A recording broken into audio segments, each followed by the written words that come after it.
cordial saludo desde Aristas en la ciudad. En esta ocasión, para discernir en torno a los términos arte urbano y arte público. Y es que el programa de artistas urbanos lanzado por la Comisión de Turismo y Cultura del Ayuntamiento de Puebla ha provocado reflexiones desde varias perspectivas. La primera que se dijo públicamente fue aquel señalamiento en donde establece una clara diferencia entre arte urbano y galerías, a lo cual está muy acostumbrado el IMAC. Ciertamente entre ambos hay varias diferencias, una de las cuales es la comercialización. Mientras en las galerías se mercadean objetos artísticos portables, en la calle el artista se entrega, el artista se da al público, a veces para tener una entrada de dinero extra y poder financiar sus estudios, a veces para complacer y entretener a un público desconocido y en la mayoría de los casos para sobrevivir, pero también para forjarse escénicamente, para realizarse en aquello que más les complace hacer y a lo cual también tienen derecho. En la calle, por lo tanto, no hay una comercialización, hay una especie de trueque entre la expectación y una remuneración simbólica mínima. En esta misma línea, otra de las reflexiones surgidas de entre los foros abiertos en torno al PAU, realizados por organizaciones civiles, artistas y ciudadanos, y en ausencia de las autoridades municipales, fue la del término arte urbano. Incluso se cuestionó que si existe arte urbano, debería de existir arte rural. Efectivamente, existe, no exactamente en esos términos, pero sí existe algo que en la década de los 70 se denominó land art, un movimiento que giraba en torno a la naturaleza y que emanó de las segundas vanguardias. Estoy hablando de las vanguardias generadas a mediados del siglo XX. Este movimiento cuestionaba, entre otros postulados, el arte de las galerías y su mercantilismo, por lo que sus propuestas no eran vendibles. Eran incluso hechas con materiales perecederos, donde lo importante era el proceso de facturación de la obra, los efectos de la naturaleza sobre la misma pieza, pero sobre todo su incapacidad de venta. Ejemplos hay muchos, solo voy a citar los más populares y famosos: el Espiral Yeti de Robert Smithson, 1970, o El campo de relámpagos de Walter de María, que tiene lugar en 1974 a 1977, y de los cuales no hay una expectación como tal, sino un registro fotográfico, lo cual aún se puede acceder en estos tiempos. El arte utiliza una serie de términos que, al igual que en otras áreas o en otras disciplinas del conocimiento científico organizado, sistemático, que nos facilitan la catalogación, la categorización, la clasificación para poder establecer diferenciaciones, pero también definiciones y parámetros, lo que facilita el estudio y entendimiento en toda disciplina. Así, el arte urbano o arte callejero en realidad es una traducción del street art, que alude a manifestaciones libres con contenido político y de crítica social, y cuyo soporte es la barda abandonada, es el muro ciego de un edificio, y surge como tal a mediados de la década de los 60 en Francia. Es, por lo tanto, una secuela importante del graffiti que tiene lugar en la primera mitad del siglo XX en los Estados Unidos y que emerge por la falta de espacios para exposición de obra gráfica.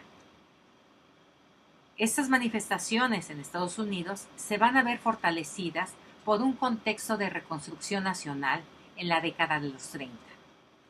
Así es, en la posguerra, Roosevelt implanta el proyecto New Deal. Estas manifestaciones pictóricas a las cuales aludo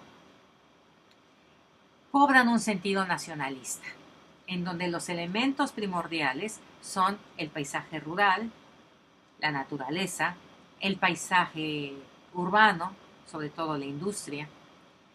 Los objetivos del proyecto New Deal fueron la recuperación de la economía, el cambio del juego político del país, pero sobre todo el reforzamiento de la identidad nacional estadounidense. Así, un movimiento que surge originalmente por el descontento con las galerías, de pronto se ven envueltos, arropados, cobijados y apoyados por el Estado, con el Federal Art Project y el Work Process Administration, como parte importante o como partes importantes del New Deal, con la finalidad de financiar e impulsar murales para propagar mensajes optimistas y nacionalistas, emulando al gobierno mexicano post-revolucionario que también apoyó a los muralistas por las mismas razones. La diferencia estribó en que los Estados Unidos ubicaron estos trabajos en los barrios periféricos de las grandes ciudades. Hoy día, aquí en Puebla, el graffiti se ha catalogado como ilegal y producto del vandalismo, pues procede al margen de permisos y de encargos. Personalmente, estas dos razones no las considero suficientes para hablar de vandalismo, pues el contenido político de los grafitis es fundamental. No olvidemos, por ejemplo, que en Puebla este movimiento de grafiteros y tagueros empezaron en las periferias de la ciudad y tomaron auge en aquellas unidades habitacionales políticamente importantes, gestionadas por líderes sindicales y que fungieron como centros de operaciones en los fraudes electorales en los 80. Estoy hablando de la Margarita, la Ribera Anaya, lo que impulsó a las bandas de grafiteros y tagueros que sobrevivieron bajo el auspicio de los políticos poderosos de aquel entonces, los priistas. También es cierto que los grafiteros últimamente en Puebla se han profesionalizado. Han reflejado un dominio técnico en la elaboración de sus trabajos, bueno, tanto técnico como formal. Pero nuestro gobernador saliente tuvo miedo de ser objeto de críticas en estos trabajos. Él sabía del descontento popular y empezó a censurar a lo grande. La anatema estuvo en manos del panista Euclid Castañón Herrera, quien sustentó su propuesta de ley en la importancia de nuestro patrimonio histórico edificado y la gravedad de sus afectaciones. Nuestro siempre complaciente Congreso del Estado aprobó en marzo del 2015 una reforma al Código Penal del Estado de Puebla, misma que se dio a conocer como la Ley Graffiti, en la que se castiga a todo aquel que pinte sobre una barda o pared de algún inmueble, esté catalogado o no como patrimonio histórico, lo cual establece diferentes niveles.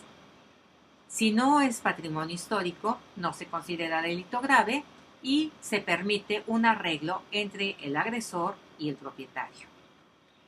Si es catalogado como delito grave, entonces se debe a que la agresión fue sobre un bien catalogado como patrimonio histórico, lo cual conlleva prisión de 2 a 4 años. Más grave aún si el edificio se trata de una propiedad del Estado, lo que puede acaecer en un encierro por 6 años. Para este tipo de delitos no hay fianza. Partamos primero de las diferenciaciones entre grafitis y tagueros, pues estos últimos son signos que a los que desconocemos el contenido, la simbología, pues nos parecen rayones sin sentido y son los que abundan en las bardas y que han abarcado lo largo y lo ancho de nuestra ciudad. Los grafitis, por su parte, son una representación fácilmente reconocible, narrativa, en lo que se pone de manifiesto un descontento social, se cuestiona una realidad política y económica. El IMAC de hace 2 administraciones propició la invasión de grafitis en nuestro centro histórico, para lo cual trajeron chicos dedicados a este trabajo desde nuestras diferentes juntas auxiliares, es decir, sacaron a los artistas de su contexto para que ejercieran en una zona ajena a dicho fenómeno, alterando con ello la imagen urbana de nuestro centro histórico, sobrecargando de elementos gráficos una zona que de por sí cuenta con elementos arquitectónicos propios, con características propias e identificables. Ahora, los mismos políticos que promovieron tal acción promulgan una ley que castiga lo que ellos iniciaron. Con respecto a la ley graffiti, leí hace poco un artículo publicado por Avelina Lesper en 2 medios. La autora defendía esta ley y menciona que debido al vandalismo, que no se puede permitir el vandalismo en nombre de la libertad de expresión. Si fuera visto así superficialmente, podría tener razón. Lo que es obvio es que la autora no ha venido a Puebla. No conoce el contexto en el que tiene lugar esta ley. Es cierto que con tags se ha vandalizado gran parte de nuestro patrimonio. Se han pintado sobre muros de piedra, perdiendo con ello la belleza original de la piedra. Se ha contaminado nuestro paisaje patrimonial, se han dañado inmuebles, pero también mobiliario. Pero también es cierto, por otra parte, que hay o había grafitis de gran calidad plástica que cuestionaban una realidad o que defendían lo defendible. Por ejemplo, el desaparecido aviario del Parque Ecológico, la defensa del territorio de Cholula y muchos largos etcétera, que Avelina Lesper desconoce. Y estas son demandas legítimas. Lesper tampoco sabe de que quien promulga una ley argumentando la defensa del patrimonio edificado, en realidad está destruyendo mucho de este mismo patrimonio en nuestro centro histórico. No olvidemos la destrucción casi total de la Casa del Torno, la destrucción de interiores de edificios en nuestro centro histórico para construir hoteles, la transformación de la primera fábrica textil La Constancia, la destrucción patrimonial de Cholula en nombre de la modernidad y cuyas afectaciones tienen consecuencias hoy en día, con el desmoronamiento de la Gran Pirámide, la venta del barrio de San Francisco en manos extranjeras y un largo etcétera. Amén de la amenaza de destrucción de nuestro patrimonio natural y prehispánico en Amalucan. Así que no se trata de la defensa del patrimonio, esta ley de graffiti. Se trata de prohibir, inhibir la libertad de expresión. La razón es el miedo a un muy fundamentado descontento social. En resumidas cuentas, esto es arte urbano, aquel que tiene su soporte en elementos urbanos, el muro, el inmueble, el mobiliario. Por eso lo más común es la pinta. Por supuesto que involucra elementos de la ciudad, públicos o privados, de tal manera que puede haber una intervención artística en una casona derruida, ya sea esta pública, privada o intestada. En el arte urbano, si bien la producción es limitada a una persona o un grupo, su contenido temático es social y su expectación también lo es. El arte público, por su parte, proviene del término public art, procedente de los Estados Unidos, como un modelo a extenderse, y quien le dio vida a este modelo fue el land art, al ser su portavoz. Aun cuando en los inicios el land art tiene la mayoría de las intervenciones en las afueras de la ciudad. Por lo tanto, el espacio público pierde protagonismo y también la expectación estuvo carente. Sin embargo, en las últimas décadas del siglo pasado, el arte público se ha concentrado en los espacios públicos abiertos, relacionándose ahora con la arquitectura, adquiriendo nuevas y diferentes lecturas. Para lo cual voy a citar un breve texto de María Luisa Sobrino. Y cito: por sus múltiples implicaciones estéticas, sociales, políticas, institucionales y convergencias con el urbanismo, la arquitectura, la antropología, el arte público ha interpretado un importante papel para la reflexión de la historia del arte. Fin de la cita. El arte público sucede en el espacio público forzosa y exclusivamente. La calle es espacio público, el parque es espacio público, pero también existe el espacio público cerrado. Por ejemplo, los espacios de una universidad estatal de corte público. Por ejemplo, la Casa de la Cultura. También tenemos espacios semipúblicos, como ejemplo, un centro comercial.